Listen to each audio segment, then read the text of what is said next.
Mibutuku Motoba Uto Ekolo Congo démocratique ezwaki lipanda président Félix Tshisekedi ya sakoli Bokelami ya Lumumba ville na etuka ya Lomami pe atie bakambi na yango. Félix Tshisekedi akebisi ete akondima soki mokete mikano miye mizali kotambola likolo na malako mabuku likonzi mabatelaka bonsomi bwa misala ya bosembo.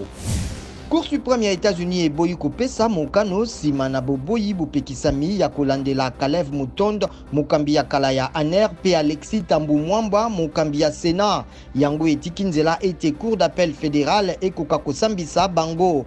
Cour d'appel etelemelaki tribunal ya district Washington DC eye eboyaki kolandela Tambu Mwamba na Caleb Mutondo na koloba ete babatelami na bopekisami po bazalaki na ebonga ya bokonzi. Caleb Mutondo na Tambu Mwamba bafundamaki mpo na torture na Daryl Lewis mokengeli ya Moïse Katumbi oyo akangamaki nsima na kufundama lokola mercenaire na 2016 na Lubumbashi. Papa François aponi baepiskopo basato basika mpona kosunga cardinal Fridolin Ambongo, episkopo ya lokumu ya archidiocèse ya Kinshasa. Monseigneur Jean Crispin Kimbeni Kikanda, abbé Vincent Chomba pe Charles Ndaka batiami lokola baévêque auxiliaire ya archidiocèse ya Kinshasa.